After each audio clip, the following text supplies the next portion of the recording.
Welcome back to another Tuesday Thoughts video. Today I'm going to be talking to you about how the soil extracts work. So when you send in your soil sample to World Laboratories and you get a routine test, how are we getting the numbers that we get? For the example today, we're going to kind of talk about the ammonium acetate extract. So ammonium acetate, that's what we're using to extract the cations in the soil: potassium, calcium, magnesium, and sodium. So I've already drawn on our whiteboard here a pretend clay particle, and you can see how we have our different cations attached to the clay particle. So how do we then remove those and get them in a solution to test the concentration? We're going to add ammonium acetate. Oh, you'll see, there we go. So we go ahead and get rid of this. We're going to add a bunch of ammonia to the soil through the ammonium acetate. So we've got a bunch of NH4. So we flood the soil, and since there's an overabundance of ammonia, it's going to knock off the other elements, and then they'll go into solution. So our new clay particle will look something like this. And then there might be one calcium left on here, but then a whole bunch of ammonias. And so on and so on. So in the solution then, we have our calcium, our magnesium, potassium, and the sodium. So now we have our solution that we can quantify our elements here, and that's how we'd measure with a normal soil test. Now, you'll hear the term, total nutrient digestion or total nutrient. What are the totals in the soil?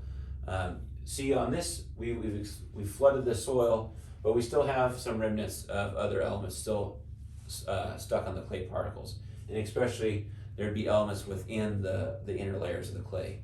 So what we do for a total nutrient digestion is, instead of using ammonium, we'd use nitric acid and heat.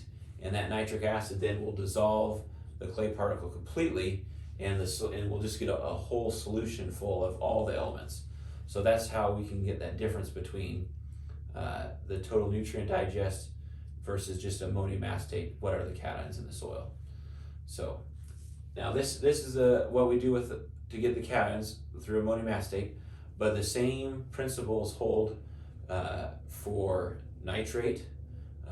For malic 3 phosphorus, we're adding some sort of element, and we're trying to use that element specifically to go attack the different the different sites of the soil, be it a silt particle, clay particle, organic matter particle, and that chemical is replacing that element on that exchange site and knocking it into solution so we can analyze.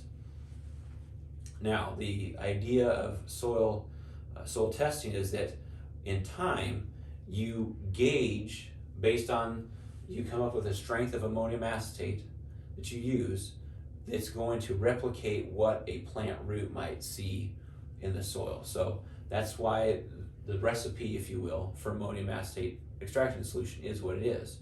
We could use a much more concentrated solution, a more acidic solution, and get more, certainly we can get more K out of the soil if we attack it harder. But we know that based on this solution, we can relate this K number to what would be a responsive in the soil. And that's the whole idea behind any soil test, is that we want to be able to, the number we get over here, we need to be able to tie that back to what is the prediction of yield response, the prediction of nutrient uptake, so that way we can direct the fertilizer knowing that it's going to be needed, the plant's going to use it, and so on.